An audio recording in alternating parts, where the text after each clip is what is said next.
তামিলনাড়ুতে কাজে গিয়ে নদিয়ার শান্তিপুর এলাকার 22 বছরের পরিযায়ী শ্রমিক ভোলা বিশ্বাসের রহস্যজনক নিখোঁজের ঘটনায় চাঞ্চল্য এলাকায়। জানা যায় গত 7 দিন আগে তামিলনাড়ু থেকে বাড়ি ফিরে আসছিল ভোলা।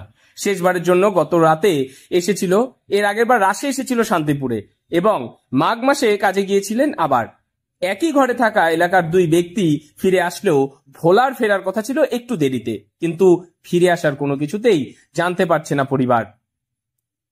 সেখানে নির্মীয়মান কর্মীর কাজ করত সে। এলাকার অন্যান্যরা কাজ করলেও সকলের সহযোগিতায় তাকে ট্রেনে তুলে দেওয়া হয় এক মোড় স্টেশনে।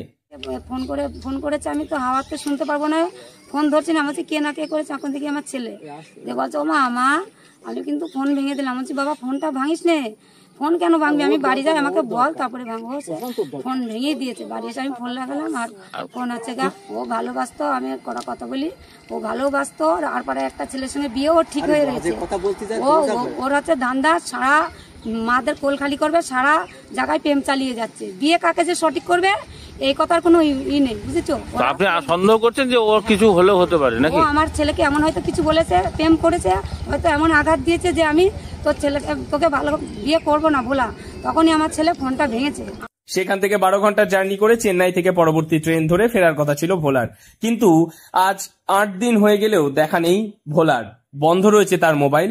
ভোলার মা টমি বিশ্বাসের অভিযোগ, ট্রেনে ওঠার পরে ভোলার সঙ্গে কথা হলেও তার বেশ কিছুক্ষণ পর সে আবার ফোন করে জানায় মোবাইলের সিম এবং মোবাইল ভেঙে ফেলছে সে। মা অনেকবার বোঝালেও পরবর্তীতে তার ফোন সুইচ অফ হয়ে যায়। তারপর থেকেই পুরোপুরি যোগাযোগ বিচ্ছিন্ন হয়ে পড়ে ভোলার সঙ্গে।